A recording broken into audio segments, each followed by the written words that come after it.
VS99 news. Savitribai Phule జయంతి సందర్భంగా యాదాద్రి భువనగిరి జిల్లా భువనగిరి పట్టణంలోని జగదేవ్పూర్ చౌరస్తా వద్ద ఆమె చిత్రపటానికి బీజేపీ నాయకులు బూరా నర్సయ్య గౌడ్ పూలమాల వేసి నివాళులర్పించారు. ఈ కార్యక్రమంలో బీజేపీ నాయకులతో పాటు మహిళా ఉపాధ్యాయులు పాల్గొన్నారు. ఈ సందర్భంగా బూరా నర్సయ్య గౌడ్ మాట్లాడుతూ సకల జనుల అభివృద్ధి కావాలంటే బీజేపీ ఎంపీలు గెలవాలన్నారు. తాను తెలంగాణలో ఉద్యమంలో పాల్గొన్నానని, ఆర్థికంగా కోల్పోయాను అని పేర్కొన్నారు. కానీ తెలంగాణ సాధించుకున్నాం, అభివృద్ధి చేసుకున్నాం, ఇంకా అభివృద్ధి చేసుకుందామని పిలుపునిచ్చారు. మీరు సహకారం చాలని ప్రజలకు ఈ సందర్భంగా విజ్ఞప్తి చేశారు. కాంగ్రెస్ ను మీడియా ఎలివేటర్ చేసింది, బీజేపీకి కూడా ఓ చేయండి అని మీడియాకి విజ్ఞప్తి చేశారు. మన ప్రాంతం అభివృద్ధి చేసుకుందామని పిలుపునిచ్చారు. 9,000 వచ్చింది. ఓన్లీ టౌన్ లోనే 20,000 మెజార్టీ, దాదాపు 20,000 25,000 బలం ఉంటుంది. ఓన్లీ టౌన్ లో 3,000 పడ్డాయి. ఓటుగా మార్చుకోలేక అంటే ఉన్న క్యాడర్ ను మరి అది దాన్ని మీరు రేపు పొద్దున ఎట్లా పోతారు? మేము సరే గతం గత, ఇప్పుడు ప్రాంతం అభివృద్ధి కావాలి, మీరు అభివృద్ధి కావాలి, మనం అభివృద్ధి కావాలి, సకల జనులు అభివృద్ధి కావాలంటే బీజేపీ ఎంపీలు రావాలి. బీజేపీ ఎంపీలు రాకుంటే మీరు కేంద్రం పోయి అడగటానికి మాకు ముఖం చెల్లదు. అర్థం చేసుకోండి. ఇక్కడ బూరా నర్సయ్య గౌడ్కో, కిషన్ రెడ్డి గారి కొరకు, లేకుంటే ఇంకొకరి కొరకు నేను అడగట్లే. ఎందుకంటే నేను ఉద్యమకాండి మీకు తెలుసు. అన్నీ కోల్పోయి అంటే ఆర్థికంగా ఎంత కోల్పోయినా కూడా తెలంగాణ సాధించడం అందరం కలిసి డెవలప్మెంట్ చేసుకుందాం. ఇంకా డెవలప్మెంట్ చేసుకునే అవకాశం ఉంటుంది. మీరు కూడా సహకరించండి. ఎందుకంటే మీరు మమ్మల్ని కాంగ్రెస్ ఎలివేట్ చేయడానికి మీడియా పాత్ర చాలా ఉంది, నాకు తెలుసు. ఎందుకంటే మీడియాని నేను అటువైపు ఉంటా ఇటువైపు ఉంటా, కానీ ఇదేదో బీజేపీకి మీరు ఫోకస్ చేయండి. దయచేసి మీరు కూడా ఒక చెయ్యండి, మన ప్రాంతం అభివృద్ధి అవుతుంది వస్తుంది. ఈ సందర్భంగా నేను విజ్ఞప్తి చేస్తున్నా. ఈరోజు తెలంగాణ రాష్ట్రంలో కాంగ్రెస్ పార్టీకి వేసింది ప్రేమతో కాదు, కేసీఆర్ మీద భయంతో, వ్యతిరేకతో. సరే మేము బీజేపీకి వేసేది అటు వేశారు. పార్లమెంట్కి మాత్రం ఖచ్చితంగా మోడీ గారికి వేస్తారని యావత్ పార్టీలకు అతీతంగా ప్రజలు నిర్ణయించుకొని ఉన్నారు. నేను మీ ద్వారా తెలంగాణ ప్రజలకు, భువనగిరి పార్లమెంటు ప్రజలకు విజ్ఞప్తి చేస్తున్నా. మీరు ఒక్కసారి చూడండి, గతంలో నేను ఎంపీ ఉన్నప్పుడు, అది కూడా టీఆర్ఎస్ ఎంపీ, మీరు బీబీనగర్ ఎయిమ్స్ కానీ, తదుపరి వచ్చే అండర్ పాస్ కానీ, తదుపరి వచ్చే పాస్పోర్ట్ కేంద్రం కానీ, తదుపరి వచ్చే కేంద్రీయ విద్యాలయం కానీ, తదుపరి వచ్చే రాయగట్టు వరంగల్ రోడ్డు కానీ, జాతీయ రహదారులు కానీ, ఇండస్ట్రియల్ పార్కులు కానీ, ఇవన్నీ నేను ఒక అపోజిషన్ పార్టీ ఎంపీగా ఉండి కూడా తేవటం జరిగింది. ఈరోజు మోడీ గారు రావటం ఖాయం, హ్యాట్రిక్ సాధించడం ఖాయం. తెలంగాణ ప్రజలకు, భువనగిరి ప్రజలకు విజ్ఞప్తి చేస్తున్నా, మీరు దయచేసి సరే అసెంబ్లీకి కాంగ్రెస్ వేశారు, పార్లమెంట్కి మాత్రం ఒక్క పోటు పొల్లుపోకుండా బీజేపీకి వేయండి, కమలం పార్టీకి వేయండి. ఎందుకంటే నేను మనసుతో చెప్తున్నా, ఏదో బూరా నర్సయ్య గౌడ్కో బీజేపీ పార్టీ కొరకో నేను చెప్పట్లే. ఎందుకంటే ఇక్కడ కాంగ్రెసు కేసీఆర్ పోయే ముందలే మన ఏదేంటారు మన గిన్నెలన్నీ గోకిపోయిండు, ఏమీ ఒక మెతుకులు కూడా లేవు. అందుకొరకే రైతు బంధు కూడా ఇవ్వలేక పోతున్నారు. ఎందుకంటే అక్కడ ఒకటి అంటే అడ్వాన్స్గా ఖర్చు పెట్టిపోయిండు. ఇంక 3 నెలల వరకు చిల్లి గవ్వ కూడా లేదు. ఈరోజు కేంద్ర ప్రభుత్వంలో అత్యధిక మంది ఎంపీలు, బీజేపీ ఎంపీలు గెలిస్తే RRR చేస్తాం, 25,000 కోట్లు అవుతుంది. IAM తెస్తాం, జాతీయ హోదాకు ప్రయత్నం చేస్తాం. ఇంకా జాతీయ రహదారులు ఏదైతే గౌరెల్లి టు భద్రాచలం ఉన్నప్పుడు వేయించింది కంప్లీట్ చేస్తాం. NID తెస్తాం, అత్యధిక గిరిజన ఏదైతే విశ్వవిద్యాలయం ఉందో దాన్ని కంప్లీట్ చేస్తాం. సైనిక స్కూల్స్ తెప్పిస్తాం, నవోదయ స్కూల్స్ తెప్పిస్తాం. బీజేపీ ఎంపీలు అత్యధికంగా ఉంటే మాకు మోరల్ అబ్లిగేషన్ ఉంటుంది, మేము పోతాం, మా పార్టీ అధినాయకుల దగ్గర కొట్లాడతాం, విజ్ఞప్తి చేస్తాం, బుజ్జగిస్తాం. ఎందుకంటే నాలాంటి వాడికి డెవలప్మెంటే ఎజెండా కాబట్టి మన ప్రాంతానికి అత్యధికంగా అభివృద్ధి చెందుతాం.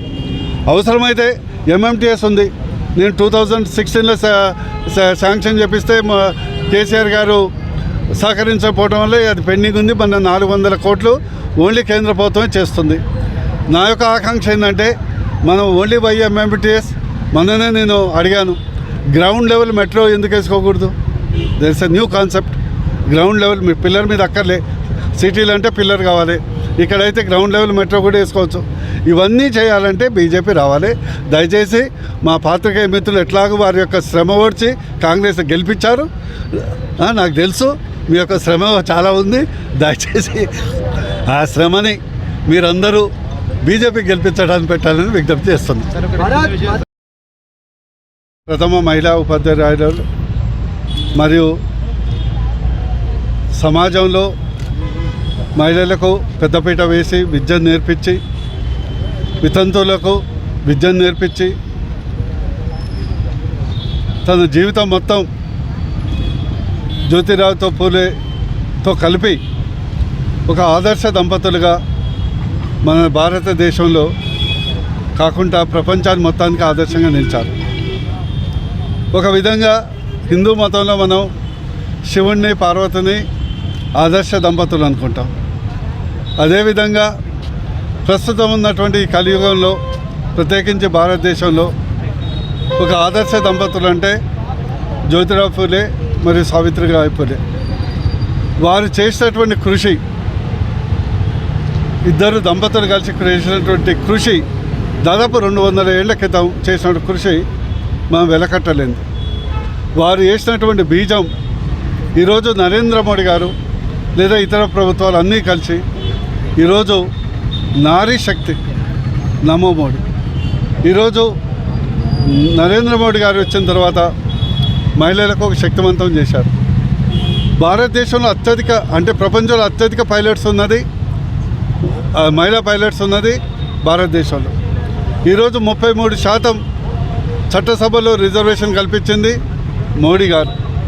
ఈరోజు మహిళలకు శౌచాలయ అంటే స్వచ్ఛ భారత్ కింద 70 సంవత్సరాల నుంచి కనీసం ఒక మరుగుదొడ్డి లేకుండే 11 కోట్ల మందికి ఇచ్చారు. ఈరోజు మహిళలకు సంబంధించింది ఈ పొగగొట్టాలు కట్టెల పొయ్యి దూరం చేస్తూ 10 కోట్ల మందికి ఈ యొక్క ఉజ్వల గ్యాస్ సిలిండర్ ఇవ్వటం జరిగింది. ఈరోజు దాదాపు 11 కోట్ల మందికి 4 కోట్ల మందికి మహిళలకు సొంత ఇల్లు కళ నెరవేర్చడం జరిగింది. ఈరోజు భారతదేశంలో చంద్రాయణం లేకుంటే రీసెర్చ్ దాంట్లో మహిళలకు పెద్దపీట వేస్తున్నది నరేంద్ర మోడీ గారు. ఈరోజు ఒక ఆదివాసీ మహిళకు రాష్ట్రపతి చేసింది మోడీ గారు.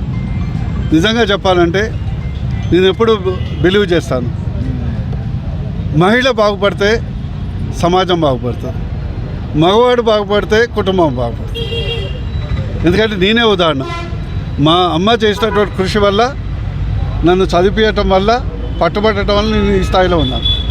అంటే ఎప్పుడైతే భారతదేశంలో మహిళలు అన్ని రంగాల్లో ప్రగతి చెందుతారో అప్పుడు భారతదేశం అమృత్ కాల్ ఏదైతే ఉందో ప్రపంచంలో అతిపెద్ద ఆర్థిక శక్తి కావాలనుకుంటే ఈరోజు అది మహిళలు అభివృద్ధి చెందినప్పుడే అవుతుంది.